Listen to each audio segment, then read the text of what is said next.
जेॾो तुंहिंजो नाव बाझ ॿियो ॾियाई मङा रीअ थंभे रीअ थूणी ऐं तूं छपर तूं छांव कुजाड़ो कहां तोखे मालूम सबकी। बिस्मिल्लाहिर्रहमानिर्रहीम। अस्सलाम वालेकुम नाज़रीन। पंहिंजो रमज़ान ख़ुसूसी नशियात टाइम न्यूज़ तां रोज़ानो पेश थींदड़ नशियात ऐं उन नशियात जे 12हें हिन थाक सां 12हें मुखामेले सां 12हें मुलाक़ात सां गॾु अव्हांजो मेज़बान यासिर काज़ी अव्हांजी ख़िदमत में हाज़िर आहियां। मुंहिंजे पाण सिकबर सलाम क़बूल कंदा। तव्हां जिते बि रहो पंहिंजनि सां गॾु रहो, खिलंदा मुरकंदा महकंदा बहकंदा टहकंदा ऐं चहकंदा रहो। 12 रमज़ान मुबारक 1445 हिजरी। अॼु छंछर जो ॾींहुं आहे। चेट जी बि 12 तारीख़ आहे। 2080 बकरमी कैलेंडर या संबत कैलेंडर या असांजो पंहिंजो सिंधी कैलेंडर लोकल कैलेंडर उन मुताबिक़ चेट महीने जी 12 तारीख़ आहे। मार्च जी 23 तारीख़ 2024 ईस्वी जॾहिं असीं अव्हां सां मुखातिबु आहियूं। ऐं जीअं मूं तव्हांखे ॿुधायो त रमज़ान मुबारक जी शुरूआति खां वठी मुखामेले जो सिलसिलो जारी आहे ऐं उन ॾिस में असांजी हीअ 12वीं अव्हां सां मुलाक़ात आहे। तक़रीबन हिन वक़्त खां वठी आज़ान मग़रिब ऐं इफ़्तार जे वक़्त ताईं तव्हीं असीं गॾु हूंदा आहियूं पंहिंजो रमज़ान में। पंहिंजा माण्हू, पंहिंजी धरती, पंहिंजूं ॻाल्हियूं, पंहिंजनि माण्हुनि सां, पंहिंजनि झांगेड़नि सां असां जॾहिं पंहिंजूं ॻाल्हियूं कंदा आहियूं त उन्हनि पंहिंजनि ॻाल्हियुनि में पंहिंजा माण्हू शरीक थींदा आहिनि। पंहिंजो रमज़ान में उहे पंहिंजा माण्हू मुख़्तलिफ़ शोबनि सां वाबस्ता हूंदा आहिनि जिन सां असां उन्हनि जे शोबनि जी ॻाल्हि कंदा आहियूं। कुझु रमज़ान मुबारक जे हवाले सां इफ़्तार जी तयारी जो ज़िक्र बि थींदो आहे ऐं मिदत जा रंग बि प्रोग्राम में शामिलु थींदा आहिनि। अॼोके प्रोग्राम में असां जेके 2 महिमान मौजूदु आहिनि, ॿई पंहिंजे पंहिंजे शोबे जा माहिर, ॿई पंहिंजे पंहिंजे शोबे जे हवाले सां ख़ासि सुञाणप रखंदड़। मुंहिंजो पहिरियों महिमान, मूंखे नाहे ज़रूरत उनखे बि ज़रूरत नाहे त को उनजो तारुफ़ कराए ऐं मूंखे बि नाहे ज़रूरत जो मां उनजो तारुफ़ करायां, छाकाणि त कंहिंजो नालो ई उनजो तारुफ़ हूंदो आहे। पर जेकॾहिं तारुफ़ जे तौर ते मां जेकॾहिं किन गीतनि खे तव्हांजे ज़हन जे वादियुनि मंझां रिकॉल करियां त तव्हांखे यकीनी तौर ते हिकिड़ो चिटो ऐं वाज़े नालो उनजो ज़हन ते अची वेंदो। जंहिं मां ख़्वाबु हुजां पल सभई तरसां तुंहिंजनि नेणनि में दूर बीठा ॾिसो कुझु त वेझो अचो ईअं परे खां पहिरीं ओपरा था लॻो या समुंड किनारे वारीअ जो घरु ठाहियोसीं तोखे चाहियोसीं। या वरी शाम जो ई पहरना असांजे कयो जो उर्दू वर्जन जॾहिं फिल्म में मक़बूल थियो त हो सके तो मेरा एक काम करो शाम का एक पहर मेरे नाम करो। त उहो ॿियो कोई नथो थी सघे न दर्दैन असांजो ॾाढो देरीना दोस्त ऐं सिंध जो नामियारो, न सिर्फ़ु सिंध जो बल्कि पाकिस्तान जो बल्कि साउथ ईस्ट एशिया जो हिकिड़ो मशहूरु प्लेबैक सिंगर, हिकिड़ो सुरीलो गुलकार साईं अरशद महमूद साहब। अरशद साहब अस्सलाम वालेकुम। वालेकुम अस्सलाम। हक़ मौजूद सर, हक़ मौजूद। तव्हांखे भलीकार था चऊं असां पंहिंजो। वॾी महिरबानी तव्हांजी, वॾी महिरबानी नूर साहब जी, वॾी महिरबानी तव्हां यादि कयो। वॾे अरसे खां पोइ तव्हां सां मुलाक़ात करे ॾाढो सुठो पियो लॻे ऐं उमेद त कचहरी थींदी तव्हां सां। Thank U very much. इंशाल्लाह ज़रूरु इंशाल्लाह। अरशद महमूद साहब सां गॾु असांजो ॿियो महिमान, उनजी जेका प्रोफेशनल सुञाणप आहे सो हिकु हयातियात जे माहिर जी हैसियत सां आहे। हूअं त ज़ूलॉजी उनजो सब्जेक्ट आहे पर मरीन बायोलॉजी में जेके पाकिस्तान जा चंद PhDs आहिनि, डॉक्टरेट हासिलु कंदड़ आहिनि, उन्हनि में उन्हनि जो शुमारु आहे। पर उन सां गॾोगॾु उहा जेका सुञाणप आहे उनजी प्रोफेशनल सुञाणप पाण पाढ़ीनि था, प्रोफेसर डॉक्टर आहिनि इन PhD खां पोइ या उनखां अॻु में बि कॉलेज एजुकेशन डिपार्टमेंट सां वाबस्ता आहिनि। हींअर कराची जे नामियारे कॉलेज नेशनल कॉलेज में उनजे सरबराह captain of the ship principal जी हैसियत सां पंहिंजूं ख़िदमतूं अंजाम ॾियनि पिया। प्रोफेसर डॉक्टर जावेद अब्बासी साहब असां सां गॾु मौजूदु आहिनि। ऐं जावेद अब्बासी साहब जो हिकिड़ो ॿियो हवालो सिंधी अदब जो बि आहे, छाकाणि सिंधी अदब में नामियारे कहाणीकार जे तौर ते हू मशहूरु ऐं मक़बूल आहिनि ऐं हुननि जे पब्लिकेशन्स में खोड़ सारियूं पब्लिकेशन्स आहिनि। पर पहिरीं सिंधीअ में हयातियात जी पहिरीं लुग़त, पहिरीं बायोलॉजी जी डिक्शनरी सिंधीअ में लिखंदड़ जावेद अब्बासी साहब आहिनि ऐं उन सां गॾोगॾु मुख़्तलिफ़ मौज़ुअनि ते उन्हनि जा किताब आया ऐं हिकिड़ी मुहलिक बीमारी एड्स जी, उन ते सिंधीअ में आगहीअ जो जागरता जो पहिरियों किताबु लिखंदड़ बि डॉक्टर जावेद अब्बासी साहब आहे। जावेद अब्बासी साहब अस्सलाम वालेकुम। हक़ मौजूद। तव्हां भलीकार था चऊं पंहिंजे। कीअं आहियो तव्हां? ठीकु आहियो? तबियत सिहत ठीकु आहे तव्हांजी? तव्हांजो शुक्रगुज़ार आहियूं। वॾी महिरबानी तव्हांजी, तव्हां सां इनवाइट कयो। असीं तव्हांजो शुक्रगुज़ार आहियूं जो तव्हां टाइम कढियो ऐं उमेद त तव्हां सां ज़रूरु कचहरी थींदी। असां सां गॾु मिदत जे लाइ, मिदत जा रंग विखेरण जे लाइ सैयद यासम अली मौजूद आहे, नौजवान मदह ख़ान। अस्सलाम वालेकुम यासम और ख़ुश आमदीद कहते हैं आपको अपने प्रोग्राम में। ऐं नाज़रीन तव्हां सभिनी ख़बर आहे त असांजे हिन प्रोग्राम जो ख़ासि जेको हिसो हूंदो आहे सो हूंदो आहे तलो जो रंधिणो, असांजो रंधिणो, पंहिंजो रंधिणो। जॾहिं असां पंहिंजो रमज़ान, पंहिंजा माण्हू, पंहिंजनि ॿारनि जी ॻाल्हि करियूं था त पंहिंजो रंधिणो ऐं उन रंधिणे जी दयाणी तव्हांखे ख़बर आहे त शेफ़ शाज़िया नूर आहे जेका रोज़ानो असांखे लज़ीज़ खाधा पचाए खाराईंदी आहे। कल्ह ॾाढी लज़ीज़ बिरयानी हुन असांखे खाराई ऐं ईअं रोज़ानो मुख़्तलिफ़ रेसिपीज़ तव्हां हुन खां सिखंदा आहियो। त असां स्विच था करियूं, हलूं था पंहिंजे रंधिणे तरफ़, तलो जे रंधिणे तरफ़ ऐं ॾिसूं था त तलो जो त हूअं आहे उनवान त अम्मा तलो में पचाए असांखे सिहतमंद बणाए, पर असां चवंदा आहियूं शेफ़ शाज़िया तूं तलो में पचाए ऐं असांखे सिहतमंद बणाए। त शेफ़ शाज़िया खां पुछूं था त उहा अॼु छा ठाहींदी। अस्सलाम वालेकुम। वालेकुम अस्सलाम। खुश आमदीद। कैसी हैं आप? खैरियत से हैं? खैरियत से, आप कैसे हैं? अल्हम्दुलिल्लाह बिल्कुल ठीक ठाक हूँ। आज हम भी जानना चाहेंगे, असां भी उतावला आहियूं ऐं नाज़रीन भी उतावला हूंदा, तव्हां पंहिंजे नाज़रीन सां मुखातिब थियो ऐं ॿुधायो त अॼु तव्हां इफ़्तार में छा पियो ठाहियो। जी बिल्कुल। अस्सलाम वालेकुम नाज़रीन, मेरी तरफ से पहले तो आप सबको 12वां रोज़ा बहुत बहुत मुबारक हो, टाइम न्यूज़ देखने वालों को। और आई होप कि आप लोगों के दस्तरखान सज रहे होंगे, उसमें बहुत बरकत हो रही होगी कि बरकतों का महीना है और आप अच्छी अच्छी डिशेस भी बना रहे होंगे, मेरी रेसिपीज़ भी ट्राई कर रहे होंगे। तो आज भी मैं आपके लिए एक झटपटी रेसिपी लेके आई हूँ और बड़े मज़े की है, चटपटी सी। ये है चिकन पराठा रोल। अच्छा, पराठे हम अलग बनाएंगे, इसमें चिकन में आपको मैरिनेशन अलग बताऊँगी। तो सबसे पहले हम पराठों का मैरिनेशन बता देती हूँ मैं आपको। पराठों का मैंने ये मैदा लिया है, आप जितना आपको घर में ज़रूरत है आप उतना ले लें। वैसे ये आधा किलो से थोड़ा सा ज़्यादा है, ठीक है। इसमें हम 2 टेबलस्पून योगर्ट ऐड करेंगे, इसमें 1 टीस्पून हम शुगर ऐड करेंगे, ठीक है। ये शुगर है और ये है बेकिंग सोडा जो हम ज़रा सा पिंच इसमें ऐड करेंगे और हम इसको थोड़े से अच्छे से गुनगुने से पानी से, मैंने पानी भी गर्म करके रखा है, उससे आप इसको गूंद लेंगे, ठीक है। और फिर रेस्ट करने के लिए आप इसको ढक के रख देंगे। फिर यहाँ पे चिकन है हमारे पास हाफ़ kg जो बोनलेस है, उसमें छोटी बोटियाँ की हुई हैं हमने, ठीक है, ऐसे। तो इसके अंदर हम ऐड करेंगे, ये चटपटा सा बनेगा, इसमें हम ऐड करेंगे काली मिर्च हाफ़ टीस्पून, कुटी हुई लाल मिर्च 1/4 टीस्पून, ज़ीरा जाएगा हाफ़ टीस्पून, लहसुन जाएगा हाफ़ टीस्पून, आप पिसा हुआ भी ऐड कर सकते हैं। और इसके अंदर लाल मिर्च जाएगी 1 टीस्पून, गरम मसाला जाएगा हाफ़ टीस्पून, हस्बे ज़ायका इसमें नमक जाएगा, ठीक है। सोया सॉस जाएगा इसके अंदर हाफ़ टीस्पून, इसमें जाएगा कोरिएंडर पाउडर हाफ़ टीस्पून और इसमें हरी मिर्चें ऐड करेंगे हम 2 टेबलस्पून, ठीक है जी। और ये इसमें कलर है ज़र्दे का रंग है, जो आप इसमें ज़रा सा अच्छा ऑरेंज सा कलर आ जाएगा, वो उसके लिए ये है, वो ऐड करने। ये सारी चीज़ें ऐड करके मैरिनेट करके आप थोड़ी देर आधे घंटे के लिए रख दें। फिर इसको आप नन अदर देन आपको तलो कुकिंग ऑयल में इसको फ्राई करना है, जो कि आपकी सेहत का ज़ामिन है, पूरी फैमिली का और बच्चों और बड़ों के लिए बहुत ज़रूरी है, जिससे आपके खानों में जायका भी आता है। और इसका स्लोगन है अब मैं उर्दू में बोलूँगी तो ये बोलेंगे, मैं चले सिंधी में बोलती हूँ, भूल गई अम्मा तलो में पचाए हमें सेहतमंद, असांखे सेहतमंद बनाए मैं हर रोज़ भूल जाती हूँ। अच्छा, मैं 12 ॾींहं थिया आहिनि, मतिलबु 12 ॾींहं मां रोज़ सबक़ पको कराईंदा आहियां, पर अञा कच्चो है। अच्छा, मैं घर में जो है ना सही बताती हूँ, फिर मैं यहाँ आके भूल जाती हूँ। रिहर्सल में आप ठीक बताती हैं, लेकिन ऑन एयर में आप गलत बताती हैं। चलिए, अगर तीसरे रोज़े तक आप ये ठीक से कह पाई तो ये मेरी कामयाबी होगी कि तलो का एटलीस्ट स्लोगन आप सिंधी में नहीं, उधर से कैमरे के आगे आके मैं थोड़ा सा वो हो जाती हूँ, सिंधी भूल जाती हूँ मैं उर्दू में याद रहती है। ठीक है, हम स्टार्ट करते हैं। Over to you. Thank you. एक आप वहाँ पर कंफ्यूज होते हैं और एक वहाँ पर जब आप कहते हैं कि आपको कौन से में रोजे की मुबारकबाद, वहाँ पर आपको सोचना पड़ता है कि 10वां, 11वां, 12वां। तो इसमें ये बात ये अगर मैं रोज नोट किया याद भी नहीं रहता लोगों को वैसे घर में। जी हाँ, ऐसे है। लेकिन अज 12 रोज़ो आहे, 12 रोज़े में इफ्तार में इहा तयारी थिए पई। इन खां पहिरियों जो असां संजीदा गुफ्तगू शुरू करियूं, अर्शद साहब कुकिंग तव्हां कंदा आहियो? अच्छा, बाक़ाइदे या जॾहिं? अच्छा, बाक़ाइदगी सां। छा तव्हांजी स्पेशलिटी छा आहे? टियों ॾींहुं मां दाता जी नगरी जा मुर्ग छोला ठाहिया। अच्छा, देसी मुर्ग। अच्छा। ऐं पठो वठी आयुमि, पठो जेको जंहिंजो जेको खुर हूंदा आहिनि या थोरा थोरा निकितल हूंदा आहिनि, हू जेको आहे न हू ठाहियुमि। ऐं कल्ह राति मां अरबी गोश्त ठाहियो। वाह वाह, बाकरो। न रेगुलर तव्हांजो आहे इहो? हा, मां ठाहींदो आहियां। अच्छा अच्छा। अब सभु तव्हां? सर बिल्कुलु, मुंहिंजे ख्याल में त हर शरीफ़ माण्हू थोरी घणी कुकिंग ॼाणींदो आहे। माना असां बदमाश आहियूं जेके असांखे नथी अचे, घरवारी खे ख़ुशि करिणो हूंदो आहे, ॿारनि खे ख़ुशि करिणो हूंदो आहे। सो जेके न बि सिखिया आहिनि त दोस्त सिखी वठनि, इनशाला घर में वॾो सुकून बि रहंदो।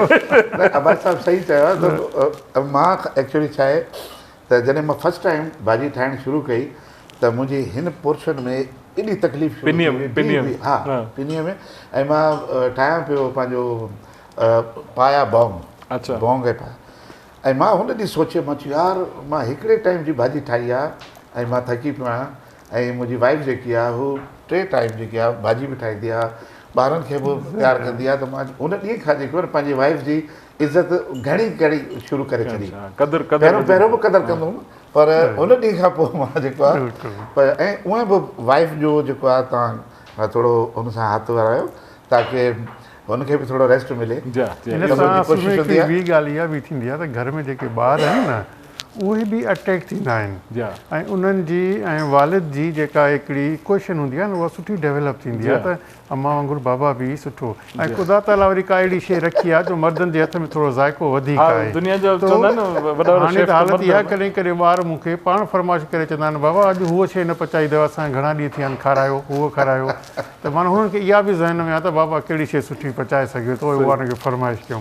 सो इहो सुठो अमल आहे, इन में को जेको आहे अॼु त दुनिया अलाए किथे पहुती आहे। ॾिसो त मेल शेफ हिक खां हिकु जेको आहे मौजूदु आहे। असां जेकॾहिं घर में नंढड़ा शेफ बणिजी कॾहिं हलूं त कहिड़ो अर्ज़ु थींदो। तमामु सुठी ॻाल्हि। मां पंहिंजी वाइफ खां सिखियो। अच्छा त ॿारनि चयो त पापा आपके हाथ का यखनी पुलाव खाना है। पोइ मां यखनी पुलाव ठाहियो ऐं मां जे साम्हूं चवनि पिया मामा आप अपनी जगह ठीक है लेकिन पापा बहुत अच्छी बनाता है।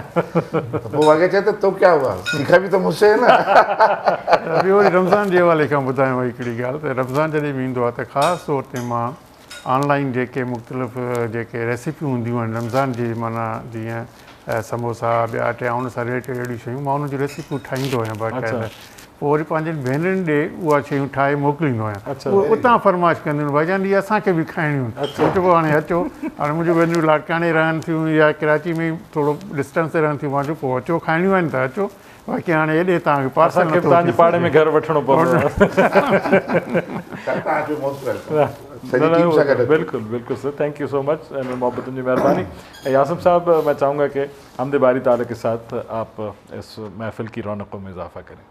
यासिम सां काफ़ी अर्से खां पोइ मुलाक़ात थी आहे ऐं हिकु त यासिम खे पहिरें मूं ॿार ॾिठो, हाणे मां नौजवान थो ॾिसां पियो, बट पढ़ना भी बहुत अच्छा माशाल्लाह आप सीख चुके। तव्हां इंडोर्स कंदो वधीक सुठो आहे माशाल्लाह। जब उस्ताद लोग बैठे हो तो बड़ा मुश्किल होता है। आशीर्वाद वठिजो तव्हां। बिल्कुल आशीर्वाद लेना चाहूँगा मैं, बिल्कुल। अल्लाह ताला आपको सलामत सर पे रहता है तो अल्लाह पाक आपको सलामत रखे और अच्छा माशाल्लाह। नाज़रीन तव्हांखे ॿुधाईंदा हलूं त हीअ नशा तव्हां ताईं पहुचाइण जे लाइ असां सहकार कयो आहे टैंग तलो कुकिंग ऑयल ठाहिण वारनि, टपाल मेज़बान ठाहिण वारनि, मुग़ल स्टील, ब्रुकबांड सुप्रीम डस्ट चांहि ठाहिण वारनि, Faiza beauty cream, JFS builders, tasty bread ठाहिण वारनि, हॉक ट्यूब्यूलर बैटरी ठाहिण वारनि, हाला हैंडीक्राफ्ट्स नूर मोहम्मद हालाई, फॉर्मी ब्रांड्स ठाहिण वारनि जंहिंजो पैगाम आहे त everything is made for others, this is made for मी।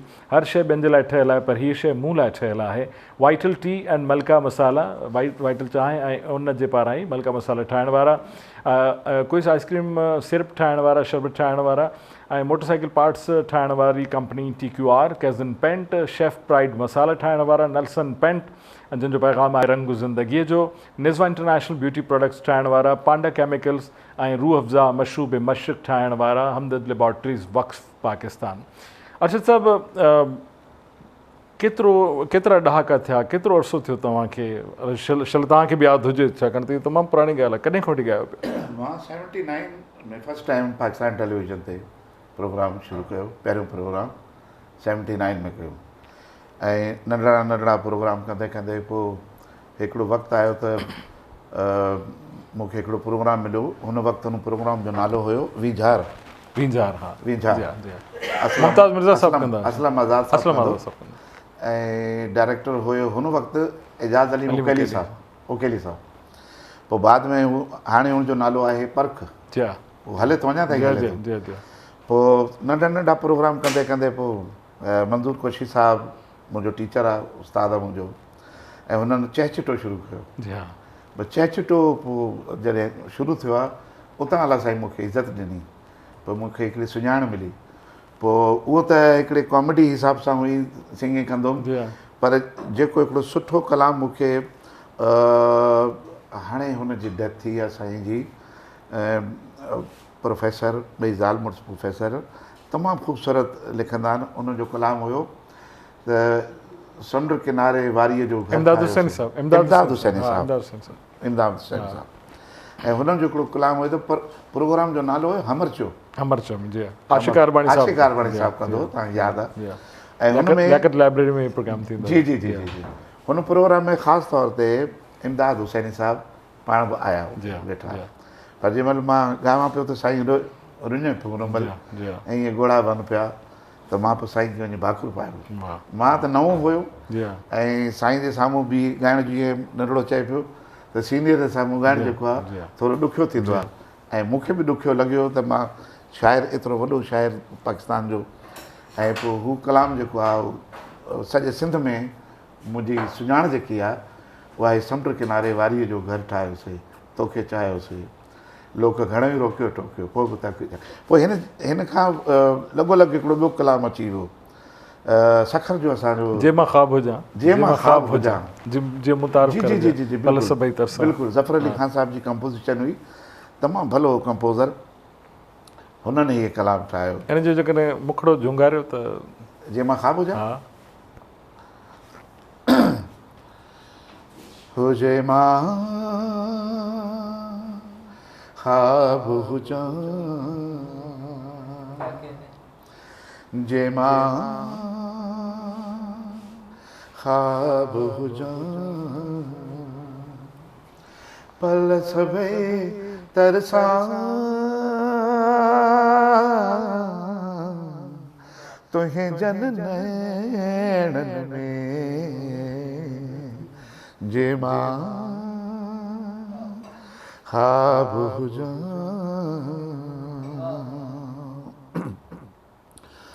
हो आई आहे ओ पिदी एॾी जोत किथां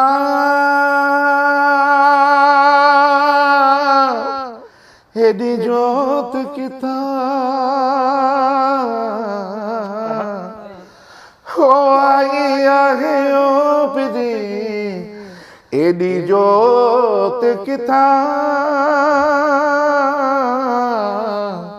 तुंहिंजे जन नैणनि में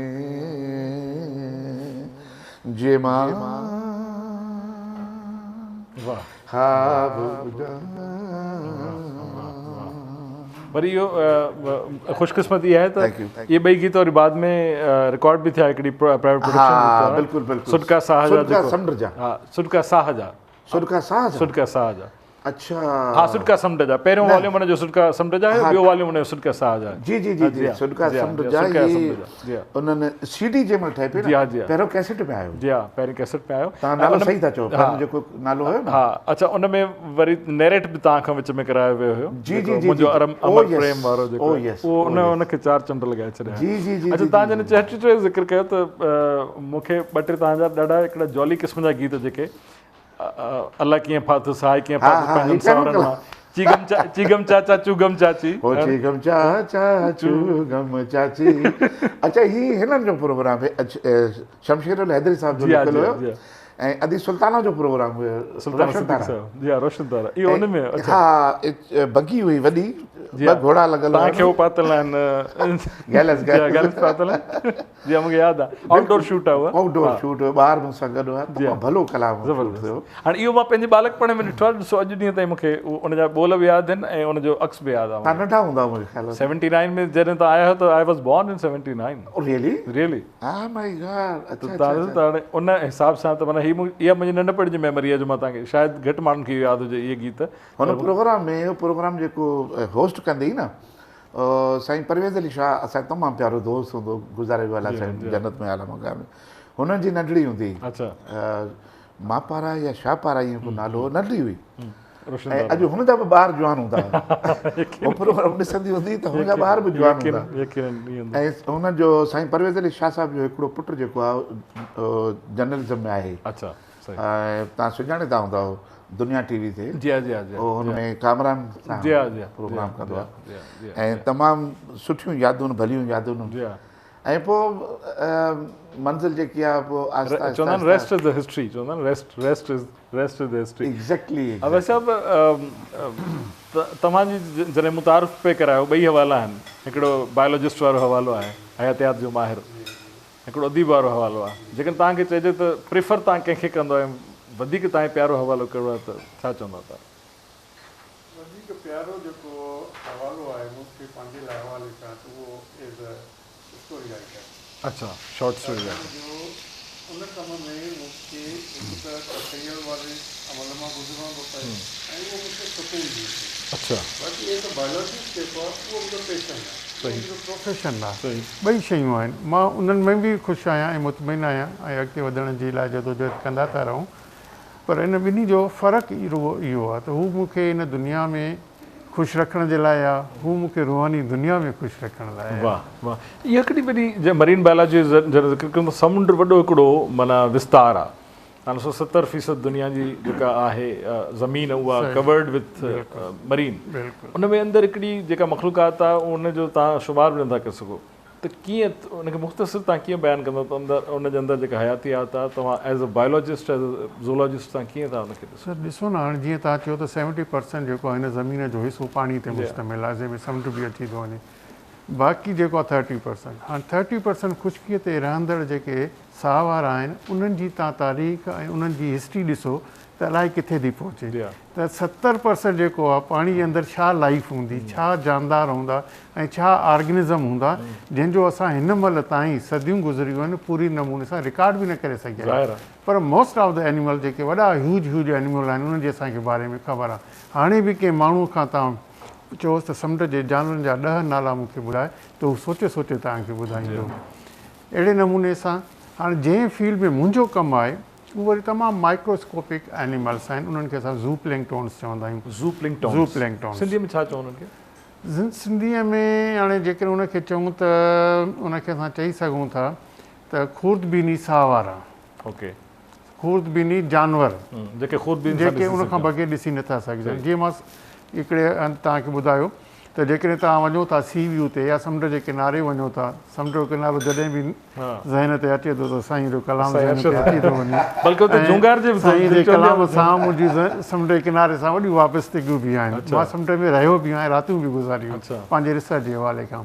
त बुक भरे जेकॾहिं तव्हां पाणी जो समुंड खे खणी उनखे ॾिसंदो त तव्हांखे कुझु बि उन में नज़र न ईंदो सवाइ पाणी जी। पर उन मां ई जेकॾहिं 2 ड्रॉप्स खणी तव्हां माइक्रोस्कोप में ॾिसंदो तव्हां हैरत में पइजी वेंदो त एॾा जानवर जेके आहिनि से पाणी में मौजूदु आहिनि ऐं इहो पाणी असांजी वात में हलियो थो वञे, नक में हलियो थो वञे ऐं कुझु थिए ई नथो।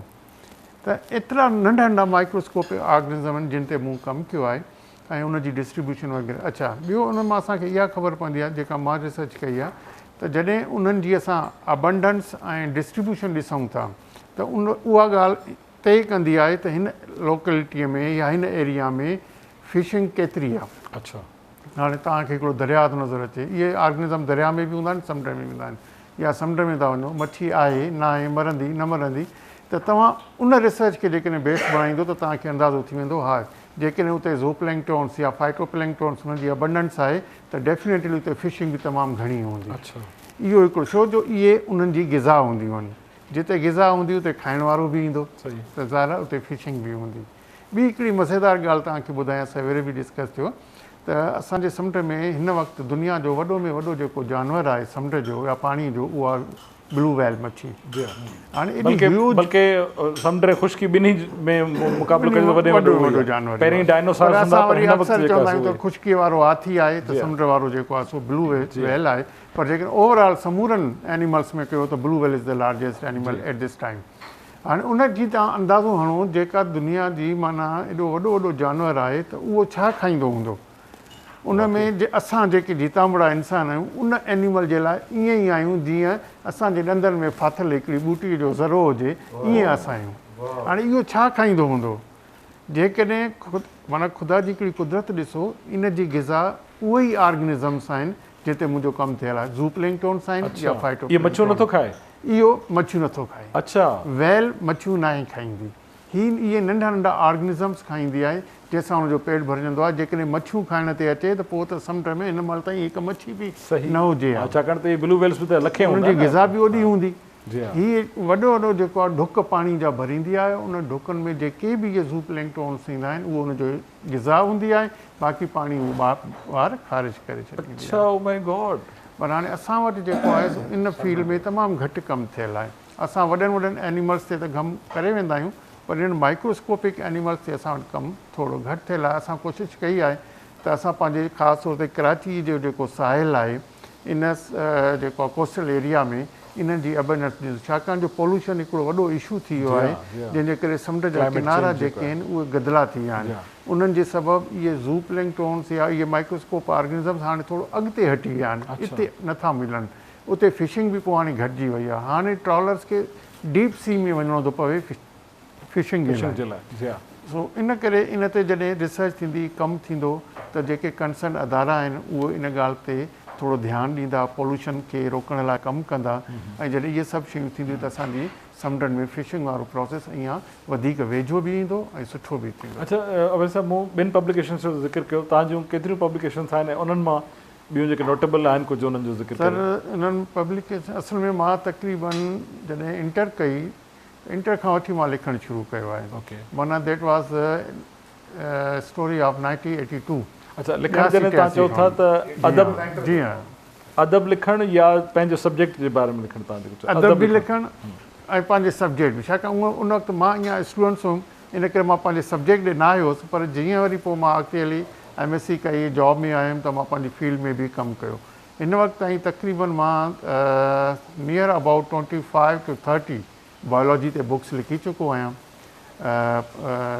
ग्रेजुएट लेवल जा।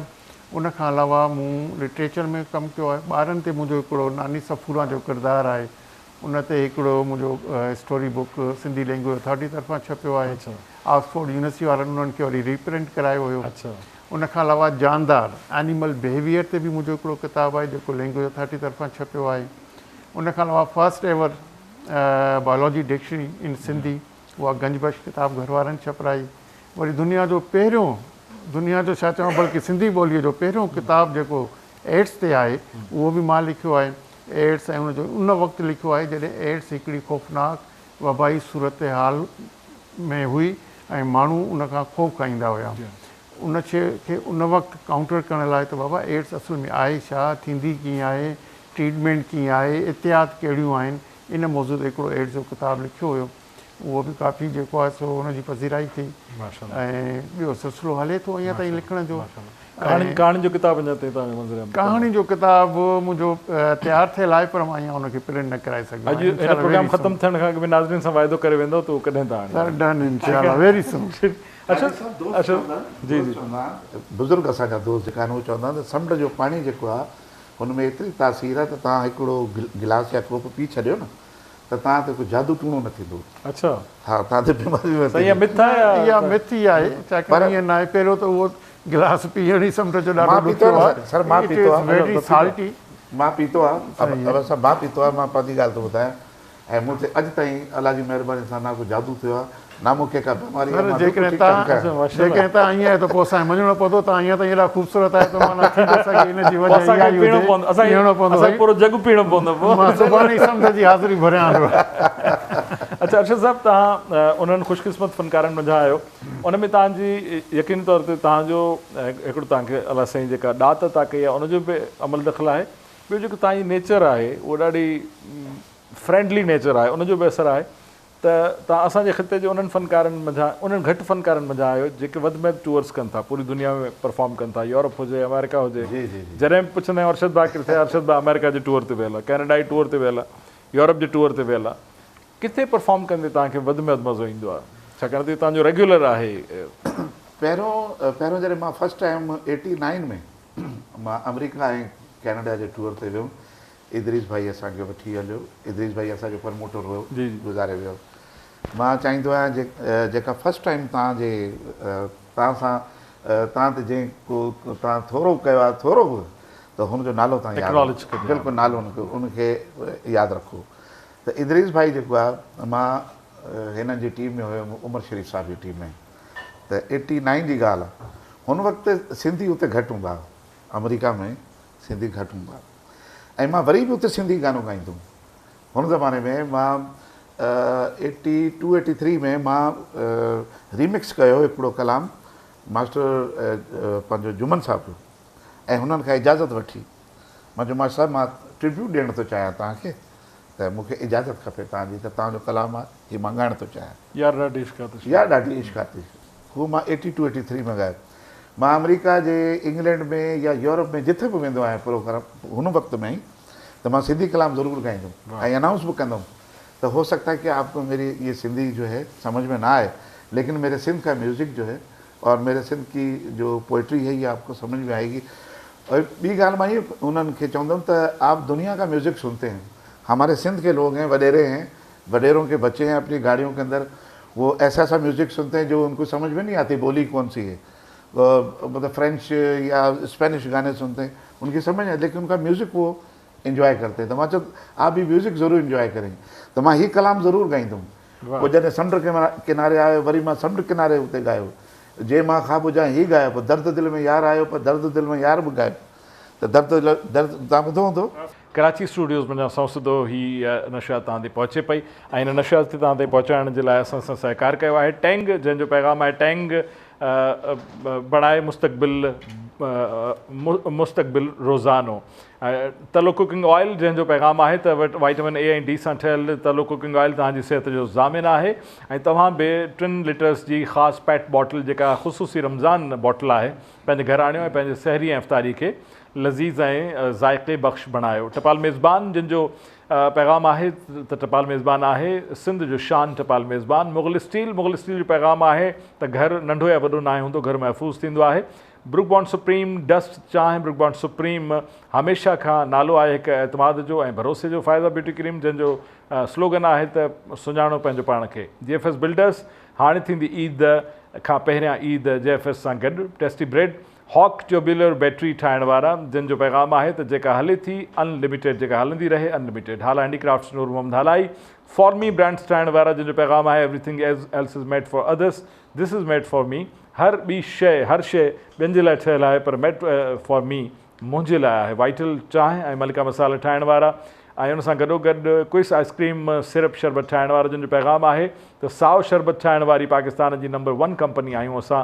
TQR जेका मोटरसाइकिल पार्ट्स ठाहिण वारी कंपनी आहे। कैज़न पेंट्स जिन जो पैगाम आहे त world of colour brought to home by Neo पारां हिकु रंगनि जी दुनिया तव्हांजे घर ताईं तव्हांजे डोर स्टेप्स ताईं पहुचाई पई वञे। शेफ प्राइड मसाला ठाहिण वारा। नेल्सन प्रिंट ठाहिण वारा जिन जो पैगाम आहे त असीं आहियूं रंग ज़िंदगीअ जो ऐं निज़वा इंटरनेशनल ब्यूटी प्रोडक्ट्स ठाहिण वारा। पांडा केमिकल्स ठाहिण वारा ऐं रूह अफ़ज़ा मशरूब मश्क ठाहिण वारी कंपनी हमदर्द वक़्फ़ पाकिस्तान। असां सां गॾु मौजूदु आहिनि साईं अरशद महमूद साहिबु सिंध जो पाकिस्तान जो, बल्कि असांजे हिन नंढे खंड जो मारूफ़ गुलकार नरगो सिंधीअ जो, उर्दूअ जो, सराइकीअ जो, मुख़्तलिफ़ ॿोलियुनि में ॻाल्हाईंदड़ ॻाईंदड़, पर हुनजी सुञाणप यकीनी तौर ते पहिरीं सुञाण उनजी सिंधी आहे। जेको हुन चयो त उहो पूरी दुनिया में बि उनखे मुतारिफ़ कराइनि था ऐं पहुचाइनि था। ऐं उन सां गॾोगॾु प्रोफेसर डॉक्टर जावेद अब्बासी साहिबु जेके ज़ूलॉजिस्ट आहिनि, जेके हयातियात जा माहिर आहिनि ऐं उन सां गॾोगॾु सिंधीअ जा नामियारा शॉर्ट स्टोरी राइटर आहिनि, अफ़साना नवीस आहिनि। अर्शद साहिबु सवेल मूं तव्हांखे कटियो, मूं तव्हांखां पुछो पए, मां चाहींदुसि उतां ई तव्हां ॻाल्हि खे कंटिन्यू करियो त वधि में वधि मज़ो किथे ईंदो आहे तव्हांखे परफॉर्म कंदे पूरी दुनिया में? पंहिंजे मुल्क जी त ॻाल्हि ॿी आहे जी, ऐं ॿाहिरि मुल्क में ज़ाहिर आहे असां साल में हिकिड़ो दफ़ा वेंदा आहियूं, इन करे उहे इंतज़ारु कंदा आहिनि त उते वधीक मज़ो ईंदो आहे। ऐं उते क्राउड जेको मूंखे मिलियो लाइफ में, मूंखे फस्ट टाइम जेको ॿाहिरि मुल्क में वञी क्राउड मिलियो उहो न्यूयॉर्क में। मां शो कयो 14 अगस्त जो प्रोग्राम हुयो ऐं हुन में ॿिया आर्टिस्ट बि हुया मूंसां गॾु। बैटरी पार्क आहे हिते न्यूयॉर्क में ऐं हुन में प्रोग्राम हो तक़रीबन को 60-70 हज़ार खां बि वधीक माण्हू हुया जेका इन एंड आउट थिया, आया बि विया बि। ऐं उते मूंखे ॾाढो मज़ो आयो। ऐं हुन खां पहिरीं जेको आहे मां जेको प्रोग्राम कयो, जेको पाकिस्तान में मूंखे वॾे मां वॾो जेको मूंखे क्राउड मिलियो उहो जिना ग्राउंड में मूंखे मिलियो। अच्छा, 1 लख खां वधीक माण्हू सर उते बीठा ऐं वेठा आराम सां चुप रे करे, ऐं उते मूंखे ॾाढो मज़ो आयो। ऐं ॿियो पारपता ॿुधाइनि था त को सियासी प्रोग्राम हो? हा, इहो पारपता ॿुधाइनि था त को सियासी प्रोग्राम हूंदो? मां नालो कोन थो खणा, नालो त मां बि कोन थो खणा, पर इन ते हा त कयो न सियासी प्रोग्राम। बिल्कुलु बिल्कुलु। ऐं बाक़ी हिकिड़ो ॿियो प्रोग्राम सिंध में मां कयो, खैरपुर में। हिकिड़ो खैरपुर में, हिकिड़ो उकाड़ा स्टेडियम में। इते बि उकाड़ा स्टेडियम जैम पैक हुयो ऐं खैरपुर स्टेडियम बि जैम पैक हुयो। हुननि चयो त मोहतरमा बेनज़ीर साहिबा हिते आया ऐं हुननि जलसो जेको कयो, हुन खां बाद में जेको आहे हीउ क्राउड, एतिरो क्राउड जेको तव्हांजे प्रोग्राम में असांखे मिलियो आहे। ऐं हुन ज़माने में नओं मुंहिंजो गानो हिट थियो, समुंड किनारे वारीअ जो घर ठाहियोसीं ऐं हीअ ॿ टे सिंधी जा जेका मुंहिंजा जे मां ख़्वाब हुजा हीअ सभु मुंहिंजा हुन ज़माने में हिट थिया त हिकिड़ो प्रोटेक्ट हुयो हुनजो नालो कोन खणंदुमि न त पोइ गोली हणंदा तव्हांजा करंट अफेयर वारा मूंखे त हुननि जो प्रोग्राम मार्केटिंग वारा हुननि जो प्रोग्राम हुयो तमामु सुठो हुननि जो आइडियो हुयो त भई हीअ जेको डॿो आहे जंहिंमें हीअ फलाणी शइ आहे हीअ तव्हां भली ख़ाली खणी अचो या भरियल खणी अचो उहो एंट्री आहे तव्हांजे लाइ। अच्छा ॾिसो आइडियो ॾिसो भली तव्हां ख़ाली बि त कंदो न घर में उहो शइ घर में रखी पोइ ख़ाली डॿो खणी ईंदो भली जेको बि तव्हां डॿो खणी अचो तव्हांजी एंट्री आहे। ऐं बाक़ी इहो आहे त लंडन में बि मज़ो ईंदो आहे जंहिंमहिल हिकिड़े ई गाने खे मां टे दफ़ा ॻाईंदो आहियां जेको गानो हो सके तो मेरा एक काम करो फस्ट टाइम जॾहिं मां सनराइज़ रेडियो ते गानो हलियो ऐं मां लाइव बि सनराइज़ ते फस्ट टाइम आयो आहियां। मां लाइव प्रोग्राम कॾहिं न कयो लाइव प्रोग्राम फस्ट टाइम आहे सनराइज़ रेडियो ते ऐं ॿ प्रेज़ेंटर मुंहिंजो इंटरव्यू कनि पिया हिकिड़ो पंडित रवि शर्मा ऐं हिकिड़ी अनीसा नासिर साहिबा। अच्छा ही पंडित रवि शर्मा तमामु वॾो ब्रॉडकास्टर। जी जी जी बिल्कुलु बिल्कुलु हिननि ॿिन्हिनि मुंहिंजो 2 कलाकनि जो लाइव इंटरव्यू मुंहिंजो ऐं रेशमा साहिबा ऐं 97 जी ॻाल्हि आहे उते मुंहिंजो फस्ट प्रोग्राम हुयो जेको एतिरो वॾो प्रोग्राम हुयो वेम्बले अरीना में। अच्छा हा वेम्बले अरीना जो किरायो एतिरो वधीक आहे त हाणे त हर को माण्हू वञे थो वेम्बले अरीना में त 97 में जेको प्रोग्राम कयोसि मूंखे हीअ प्रोग्राम मूंखे ॾाढा यादि आहिनि ऐं मुंहिंजी दिलि चाहींदी आहे त मौला हुसैन सरकार मुंहिंजे मरण खां पहिरियों मां ईअं ई हुजां ऐं लाइव ॻाईंदो हुजां ऐं जेसि ताईं मां जीअरो आहियां मां लाइव ॻायां। असांजी इहा दुआ आहे त सदाईं तव्हां ईअं ॻाईंदा रहो अलाह साईं तव्हांखे हयाती ॾे मरण जी ॻाल्हि न कयो छाकाणि तव्हांखे ॾिसी त असांखे उत्साह मिलंदो आहे जॾहिं बि अबारी साहिबु असां जॾहिं साईं खे ॾिसंदा आहियूं त असां नंढा थी वॾा थी पोड़ा थी वियासीं पर साईं ओतिरो ई आहे। जी हा साईं जी ज़िंदगी अहिड़ी सचाई ऐं ईमानदारी सां गुज़री आहे जो ख़ुशियूं विराईंदे जो हुनजी सिहत ते हुनजो को नेगेटिव असरु न पियो ऐं माशाल्लाह सिहत बहितर खां बहितर रही आहे ऐं असांखे साईं जी सिहत ते रश थो अचे। सवेल साईं असां ऑन एयर कोन था ॿुधायूं सवेल साईं जेका उमिरि ॿुधाई त तव्हां यकीन अचे थो साईं जी उमिरि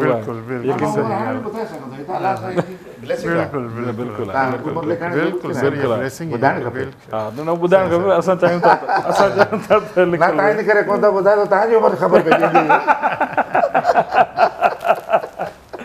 अच्छा भाई साहिब तव्हां जी चयो त नंढपण खां ई तव्हां लिखणु शुरू कयो त संजीदा कहाणी तरफ़ तव्हां संजीदा कॾहिं खां वठी थियो ऐं बाज़ाब्ता तव्हां कंहिंखां सिखियो कंहिंखां तव्हां या कंहिंखे पढ़ी तव्हां उत्साह वरितो? हा पढ़ियो त आहे असां जेके बि असांजा वॾा वॾा राइटर्स आहिनि उन्हनि खे पढ़ंदा रहियासीं। साईं अमर जलील असांजी एज जा जेके बि नौजवान आहिनि उन्हनि ते साईं अमर जलील जो बाक़ाइदा उन्हनि जी लिखण जो असरु रहियो। मैडम नूरुद्दा शाह खे पढ़ियोसीं साईं अब्दुल कादिर जोड़ेजो साहिब खे पढ़ियोसीं ॿिया बि जेके वॾा वॾा राइटर आहिनि सभिनी खे पढ़ियासीं। पढ़ण में असांखे कोन घटायोसीं पर लिखण जो जेसि ताईं तालुक़ु आहे जॾहिं लिखणु शुरू कयोसीं त असां कंहिंखां रहनुमाई न वरितीसीं शायदि इन जी ज़रूरत न महसूस थी छो जो जॾहिं बि जेको बि कुझु लिखियो उहो छपिजी वियो। जॾहिं छपिजी वियो त इन जो मक़सदु हो त जेके छापण वारा आहिनि उन्हनि खे बि इहा शइ मुतमइन पई करे ऐं पढ़ंदड़नि तां बि मोट पई अचे।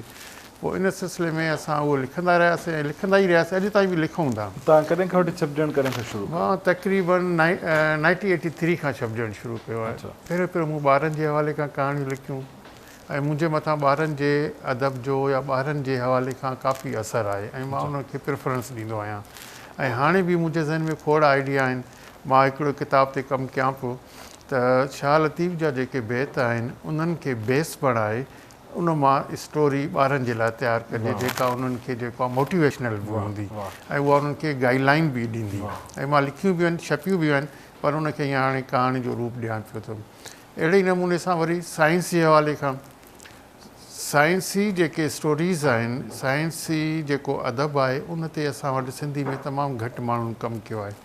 त मुंहिंजी इहा कोशिशि आहे त साइंसी कहाणियुनि ते बि मां हिकिड़ो किताबु कंपाइल कयो आहे ऐं लोम्बास जा बोना जे नाले सां उन जूं स्टोरी तक़रीबन छपियल आहिनि। हिकु ॿ उन में नयूं बि मां शामिलु कयूं उहो सिंधी अदबी बोर्ड वटि मूं जमा करायो आहे। थी थो सघे उनजी का पब्लिकेशन जो सिलसिलो थी वञे त ॿारनि खे अहिड़े नमूने सां कहाणियूं ॾिजनि जो उन्हनि खे मोटिवेशन मिले त ॿारनि खे साइंसी अदब ॾे, साइंस ॾे रुझान ॾियण जे लाइ साइंसी कहाणी बि ज़रूरी आहिनि। ॿियो हिकिड़ो मुंहिंजो प्रोजेक्ट ज़हन में हुन ते कमु कंदुमि वेरी सून इंशाअल्लाह। पुराणे दौर में जॾहिं असां हूंदा हुआसीं त असां गुल बकावली जा किसा पढ़ंदा हुआसीं, दास्तान अमीर हमज़ा पढ़ंदा हुआसीं, तोता मीना जा कहाणियूं पढ़ंदा हुआसीं ऐं उहे कहाणियूं असांखे मज़ो ॾींदियूं हुयूं।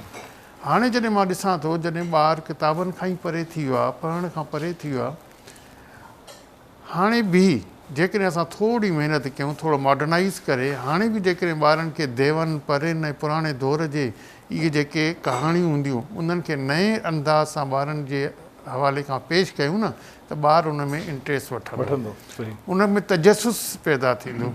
उन में तव्हां साइंसी अंदाज़ बि अपनायो ऐं पुराणो क़दीम जेके करेक्टर्स असांजा आहिनि उन्हनि खे नए अंदाज़ सां पेश कयो,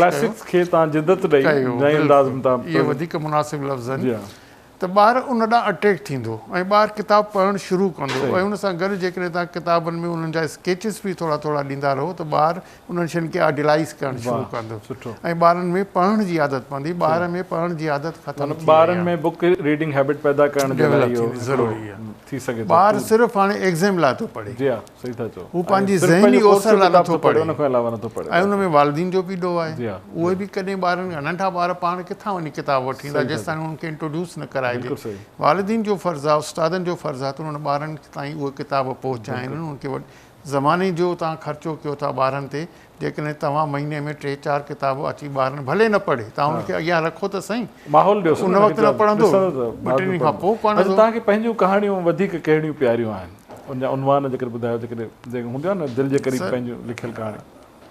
मुंहिंजी हिकिड़ी कहाणी हुई, उहा मूंखे तमामु माना अज़ीज़ आहे। मां जॾहिं बि किताबु लिखियो त उनजो मां उहो टाइटल बि ठाहींदुमि, माउ धरती ऐं तूं। माउ धरती ऐं तूं माना महबूब। ऐं उन में मां हिन टिनी खे पाण सां कंपेयर कयो, 3 हिक जहिड़ियूं आहिनि, 3 अज़ीज़ आहिनि। हाणे उन्हनि मां मुंहिंजे लाइ चूंड करणु ॾाढी ॾुखी आहे, माउ धरती या महबूब। हाणे उन मौज़ूअ ते लिखियलु उहा कहाणी आहे, उहा मूंखे ॾाढी सुठी लॻंदी आहे। माना तव्हां इहो जेकॾहिं पहिरियों किताबु ईंदो त इन जो मां टाइटल कंदुमि। हाणे उहो किताबु कॾहिं ईंदो इहो ॿुधायो भला? हा, उहो किताबु बसि इंशाअल्लाह वेरी सून। असल में किताबु त मूं करे छॾियो आहे, हाणे सिर्फ़ु हुनखे कंपोज़ करे पब्लिशर खे ॾियणो आहे। त कुझु मुंहिंजा दोस्त आहिनि जेके इन फील्ड सां रिलेटेड आहिनि, उन्हनि मूंखे माना चयो आहे त तूं उहो किताबु असांजे हवाले कर त बाक़ी असां कमु करे था ॾेखारियूं। त थोरी मुंहिंजी बि सुस्ती आहे त इनशाअल्लाह हाणे जे तव्हां चयो था ऐं प्रोग्राम ख़तमु थो थिए त इनशाअल्लाह 1 ॾींहनि में उहो किताबु उन्हनि जे हवाले करे जी। मां साईं जे साम्हूं ॻाइण जी जिसारत कई, तमामु ख़ूबसूरत हिकिड़ी शइ हुई ऐं हुनजी हिकिड़ी लाइन मूंखे यादि अचे थी, तमामु ख़ूबसूरत पोइट्री आहे त जुदाई जान थी खाए जुदाई लाइ बि दिलि घुरिजे। जुदाई जान थी खाए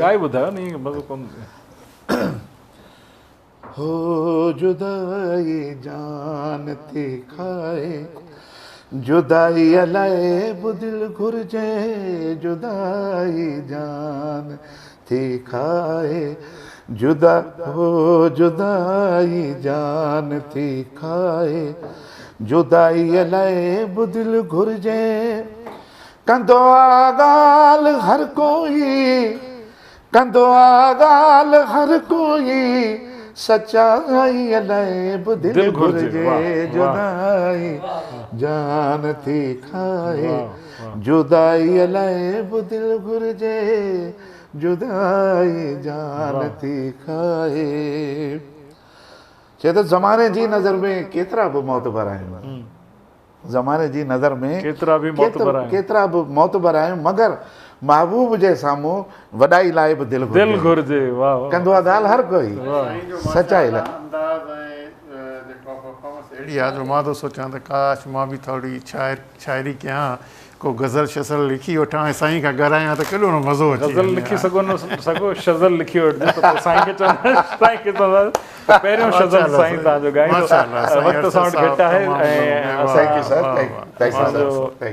इहो सर तव्हां ॿिन्ही जी मौजूदगी जे करे कचहरी ॾाढी मतल रही। अने ख़तमु करण दिलि त नथी चए पर हलूं था बुर्जी खाने ॾांहुं, किचन ॾांहुं, ऐं ॾिसूं था त छा पोज़ीशन आहे असांजे। हा, ख़ुशबू अचणु बिल्कुलु थोड़ी थोड़ी सी प्याज डालो, थोड़ा थोड़ा घी, तल्लो वाला घी। जी शेफ शादिया ॿुधायो त छा सूरत हाल आहे असांजे इफ्तार जी। जी नाजरीन, ये मैंने जो आपको रेसिपी बताई थी अर्लियर, उससे मैंने इसको गूंद के रख दिया था आटे को थोड़ी देर रेस्ट करने के लिए ताकि सॉफ्ट हो जाए। बेकिंग सोडा ज़रूर डालिएगा इसमें, फिर उससे सॉफ्टनेस आती है। ठीक है, उसको हमने तलो कुकिंग ऑयल में फ्राई कर लिया था, बड़ा मज़े का। और मैं एक आपको यहाँ पे बना के भी दिखा देती हूँ कि आपने किस तरीके से फिलिंग करनी है। सिंपल, आपने जितनी आपने चिकन ऐड करनी है आप उसमें इस तरीके से ऐड कर लें। और बड़ी चटपटी सी चिकन बनी है, आप लोग ज़रूर ट्राई कीजिएगा मेरी रेसिपी। इसमें थोड़ी सी हम सैलड ऐड कर लेते हैं, आपकी मर्ज़ी है, आप जो भी सब्ज़ी ऐड करना चाहें। हमारे पास ये टोमेटोज़ और अनियंस हैं जो कि बहुत ही ज़रूरी होती हैं। अनियंस तो बहुत अच्छी लगती हैं इसके अंदर रोल में।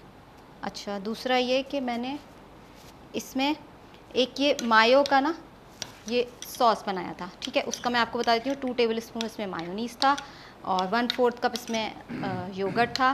लाल मिर्च, नमक, हरी मिर्चें और काली मिर्च, ज़ीरा और कुटी हुई लाल मिर्च, इसमें हमने सब ऐड करके इसको अच्छी तरह मिक्स कर लिया था। इससे बड़ा अच्छा टेस्ट आता है। तो ये इस तरीके से आप इसमें, ये आप सर्व भी करेंगे इसके साथ। और ये इसमें फिलिंग के लिए ज़रा सा जूसी बने और बड़ा जल्दी से बन जाता है अगर आप पहले से आटा गूंद के रख लें। ठीक है, इस तरीके से हम इसको ऐसे फोल्ड करके, आप चाहे तो इसको रोल भी बना सकते हैं, रोल बना के भी सर्व कर सकते हैं। हम ये ज़रा सा डिफरेंट स्टाइल में कर रहे हैं। ये इस तरीके से इसमें इसको अटैच कर दें ताकि ये खुले नहीं।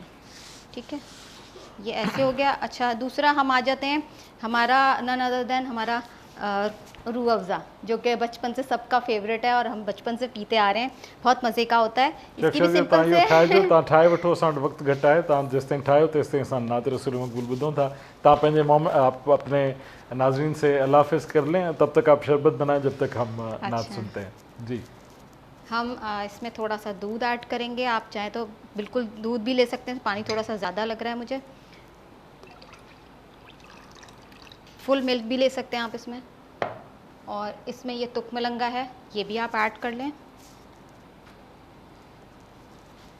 ठीक है, इसमें ये बर्फ़ ऐड करते हैं और आखिर में ये हम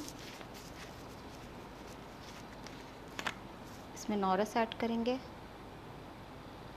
जो कि आपके ड्रिंक को दोबाला कर देगा और आपको बहुत एनर्जी देगा क्योंकि इसमें सारे फ्रूट्स के एक्सट्रैक्ट हैं।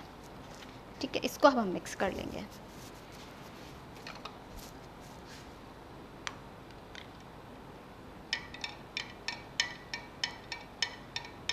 Thank U very much. असां थोड़ी देर में तव्हांजे इन ज़बरदस्त क़िस्म जे लज़ीज़ क़िस्म जे इन मिल्क रोज़ मंझां लुत्फ़अंदोज़ थींदासूं। नाज़रीन, असां आख़िर में नाते रसूल मक़बूल सल्लल्लाहु अलैहि वसल्लम ॿुधंदासूं, पर उन खां अॻु में इहो मुंहिंजी ज़िमेदारी आहे त मां पंहिंजनि महिमाननि जो थोरो अदा कयां। जेतोणीकि इहा कचहरी जेका मतल आहे उनखे ख़तमु करण दिलि त नथी चए, पर इफ़्तार जो वक़्तु थियण वारो आहे।